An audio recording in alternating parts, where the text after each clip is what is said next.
Welcome back to Nicholas Comic Corner, Classic Known Classics. This episode number 2041, Doubleshot number 1936. I have actually 35. No wait, it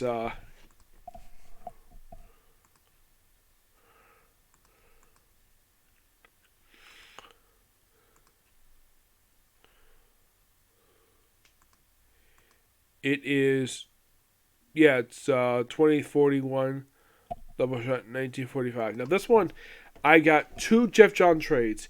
One is the finale for a review of this one. The other one is just a mini series he worked on. First up, we have Hawkman by Geoff Johns, Book 2. This collects issues of Hawkman Volume 4, 1525, and JSA 5658. I've already discussed technically his final issues already as part of the Black Rain trade. So, basically, aside from Geoff Johns does writing here, these are the artists: Rag Morales, Michael Barr, Keith Champagne, John Dill, Scott Eden, Jose Luis Garcia Lopez, Leonard Kirk, Don Kramer, Roy Casey, Mark McCurry, and Rodney Rivas. This covers with John Watson. Mostly put a lot of these issues, there's some issues that lead into basically Black Rain, like Hawkman is Godson, though later on he basically rips up his own Godson's wing because he's misbehaving. Hawkman is behaving a little bit irrational in these issues. We also have first we're gonna have in here is return of Shira Thal from the Hawkworld series. Yeah, she returns here, and basically the way we have her deal with Hawkman in this multi-parter. It takes the first several issues. Yeah, it's basically the first three issues, 15 and 17, that deal with her, and mostly put, you can kind of think of it as Geoff Johns wrapping up a loose end from another writer's run. That's most what you can definitely say about these issues. Yep. There's more archaeologist stuff, and basically we have a lot of setup, and then afterwards, pretty much have a lot of setup for Black Rain, like Hawkman to Black Adam. We also get seriously here by, of all people, Firefly from the Batman comics. Yep. Yeah, more being Professor, and of course, changing, revealing that the history is not written correctly. I like that. That will give you basically some attention. Yeah, I found also there's something here with Ray Palmer in here, but this book is just really good. I thoroughly enjoyed this. And yes, in case you're curious, does Hawkman ever whack Dr. Fate's his helmet with his mace? Shockingly, no, he doesn't. But this book is really good. This book, a 10 out of 10. It's really good. There's something I really enjoyed. Final thoughts on Geoff Johns' very brief run on Hawkman. It's a good run. It surprisingly wasn't very long. It lasted just a couple of years. And here's a fun fact for you. Did you know this book was to continue as Hawkman for another 14 issues? Actually, it's more like 24 issues was going on for. Not a couple years. Before it was retitled Hawk Girl for the last 17 issues of this run. Yep. Alright, next up we're moving on from mid-2000s to basically very recently. We have Flashpoint Beyond, written by Geoff Johns, obviously. Also co-writing by Jimmy Adams, the current writer of Flash, and Tim Sheridan, the writer of Teen Titans Academy. Most of Flashpoint Beyond is the sequel to the original Flashpoint story that came out in 2011. This came out just not even like a year ago. It's like fairly recently. This was like just this year. Given this book came out just 11 years after the conclusion of Flashpoint, the original one. So, things are happening here a little differently. Now, I should point out though, Gary Frank, who did the original artwork for the original miniseries, he does not return here. Nope, it's a completely different artist. We mostly have a few different artists. You have Gary Frank here, obviously, but I don't think it was the same artist who did the original miniseries. No, I don't think so. The artists here are Gary Frank, Michael Janin, Eduardo Russo, and Eric Schimo. The cover is by Mitch Gerards. Mostly put, this book is focused on Flashpoint Batman. He was dropped off here after the Justice League Incarnate miniseries. Basically, follows from that. So he's basically back in the Flashpoint world where it didn't die, and things happen differently. For instance, Barry Allen never came to Flash. And we see, kind of in a way, this world's true version of Barry Allen. He's here for the opening issue of the series, and then he's mysteriously killed by the Scavenger, an Aquaman villain. Yes, an Aquaman villain. And here's the thing, though. Batman, this of course is Thomas Wayne in the mask, he does question Aquaman about this, because he uses Wonder Woman's lasso of truth. And according to Hawkman, he did not send the Scavenger. It was somebody else. Who was he, you might ask? Who is the mysterious Clockwork Killer? It's not really a little bit later. Meanwhile, though, book had started off with basically you have Thomas Wayne. By the way, he actually, in case you're curious though about the Thomas Wayne Batman, there's no Wayne Enterprises in this universe. Basically, he runs a casino. Yes. Flashpoint Batman runs a casino. Also, he uses guns. Yes. He also, it was reported in the timeline, he actually murdered Joe Chill right after he killed the child Bruce Wayne. Yeah, and his wife became the Joker. Yeah. And by the way, at the end of this miniseries, it's she actually is alive. Now here's the thing. Martha Wayne, a.k.a. the Joker, was actually just in the Flashpoint Batman miniseries. That's all she appeared in. Apparently she died at the end of it. Here she's like alive and well. Also, for some reason, Psycho Pirate is here. Yes, Psycho Pirate. Roger Harradine. And by the way, by issue 2, he kills himself. Yeah, he comments like, it may not be the real one. And it's almost like Batman was going to question it, but then he just kills himself. He does question Glinda about it. Yes, Glinda. If you know who Glinda is, in this timeline, now, in most timelines related, most stories related to Two-Face, Harvey Dent, Glinda is usually his girlfriend or his fiance. Not much his wife per se, but in this universe, they got married and they had 2 kids. The daughter died. She committed suicide, but the son is still very much alive. And here's the thing. Apparently, Martha drove her insane. I'm not kidding about that. Martha Wayne basically made Glenda Dent. Because, oh, by the way, Harvey Dent never became Two-Face's timeline. Nope, never did. He actually, get this, became a judge. Yes. And then he got killed by, get this, he got killed by Aquaman Trident. Which is strange. Like, why would Aquaman be involved with a Batman character?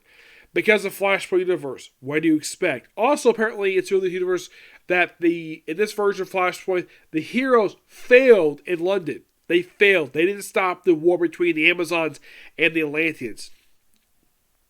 And, of course, also, Aquaman was going to sink England.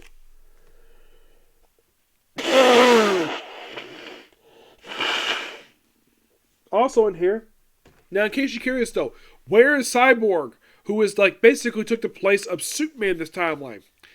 He's nowhere to be seen. It's not mentioned what exactly happened to him. By the way, at one point in the miniseries, we have a crime scene going on, and apparently, Eobard Thawne is found dead.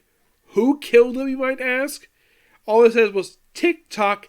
This is something they actually don't reveal. The story is called The Clockwork Killer. Because it's all about finding clockwork parts. Like, interesting to say the least. Yeah, and also, we actually, here's the thing. Also something interesting though. Flashpoint Penguin works for Flashpoint Batman. Yes. Do not know what happened to Alfred here. But basically, Thomas Wayne takes care of, Harvey Dent's son. And of course, Oswald is teaching him how to use explosives and teaching him how to frickin' shoot. Now, normally, any parent basically would not allow this to happen, but apparently Thomas Wayne is like, whatever. Yeah. So, here's something interesting, though. We see a version of Poison Ivy in here, which it was suggested that, I think it was Cobblepot who killed her, or at least maybe Batman. And here she is, alive and well, but she's part of Parliament of Trees. And is there Swamp Thing here? Yes. Is Alec Holland's Swamp Thing? Nope. The Thelonic Man! Jason Woodrow, the man responsible for turning Pamela Isley into Poison Ivy, he's Swamp Thing. I'm like, that's interesting. Yes. Oh, and by the way, Superman's referred to as the Superman, and he's wearing pretty much the same costume he did in the original miniseries. Apparently, he's put on some muscle since that miniseries ended. Not much muscle per se, not basically the way he was normally. And we do see how he arrived in Metropolis, because in the original Flashpoint miniseries, instead of having the rocket land in Kansas, picked up at the Kents, the rocket landed in the middle of freaking Metropolis, killing millions. Yes, that's the Flashpoint timeline for you. And also, we have Superman kept in a freaking cage under red sunlight to keep his powers basically away from him. And then when he's freed, he basically gets to fly. By the way, that happened not only in the original miniseries, but also the Flashpoint Paradox movie. Yes, seriously. The movie. Now, strange enough, Wonder Woman doesn't do very much in here. Aside from the fact she's basically tied with her own lasso, she's freed by Batman, and then she murders Aquaman, and that's it for Wonder Woman. Yeah, she does practically jack frickin' squat in this miniseries. Same thing with Aquaman, he does virtually nothing. Yeah, and here's something though, in case you're curious though, where is Hal Jordan, you might ask? Nowhere to be seen. As a matter of fact, he never comes to Green Lantern's universe. Abin Sur did die in this timeline, but apparently the ring did go to Hal Jordan, went off planet for some reason. Yeah, it's kind of weird. Also, Green Arrow does exist in the Flash universe, the original one, and he had a one shot. It looks like the Consummate Cricket, which is interesting to say the least. So, you might be curious, okay, so how in the world did Thomas get this timeline? Now, clearly this is an alternate Flashpoint universe. And apparently we do see, from the regular universe, we see Flash and Batman, and we do get a chance to see a little bit more of what was in the letter. Thomas, and of course we get references to the button. Now, Geoff Johns wrote the button. That was Tom King and the awesome Joshua Williamson, which I met both of them. But this miniseries is fantastic. And also, Martha Wayne pops up alive and well. Somehow, not really explained. Eventually, her sanity is kind of cured, and then she's later have her still being dead, except she's kept in the Batcave in this glass box, and also Thomas has taken Harvey Dent's son under his wing, and he has become Robin. And mostly put, basically, he also has to fight an invasion of the Kryptonians. Yes, that's how the miniseries ends. Well, excuse me. We also have Rip Hunter appear here. Yes, Rip Hunter. And that would lead into this. Something that will lead into a new, believe it or not, a Justice Society America book. Yes, we have this page here. We have these two people who go into this cave. So, yeah, they're basically Time Masters. And then we see these people. We have the Golden Age Mr. Miracle, the Golden Age Legionnaire, Quiz Kid, Golden Age Hawkman, the Harley Quinn's son, Judy Garrick, who, by the way, get this, is the daughter of the original Flash, Jay Garrick. No joke. Yeah, this is a retcon done by Geoff Johns. There is Betty Ross, yes, Betsy Ross, Molly Pitcher, who was basically a wife of a soldier during, I think it was either American Revolution, I think it was, in this version of present day. Ladybug, Salem the Witch Girl, which probably is a play on Carol the Witch Girl, Witch Boy, Cherry Bomb, John Henry Jr., and the Golden Age Red Lantern. They actually do explain who the heck these people are in a one-shot. Yes. And then we see this weird end. And then apparently we see, so we have this girl who basically says this, stand back, Bubs, opens up a door, and then she says, guess we have to find the Watchmen to find the way. Yes, the frickin' Watchmen. Yeah, I'm like, okay. Now, I did hear, apparently, this ending did spoil the ending of Dark Crisis, which I'm like, really? I haven't read any of the Dark Crisis yet, so I can't exactly reveal that. But this miniseries is great. Geoff Johns is basically on his game with this miniseries. It is fantastic. It's shockingly only 7 issues. It's slightly longer than the original Flashpoint book. But I'm going to end it here because I got to go to the bathroom, okay? So, next video. By the way, I'm going to set a 10 out of 10. It's really good, okay? Next video. Bye.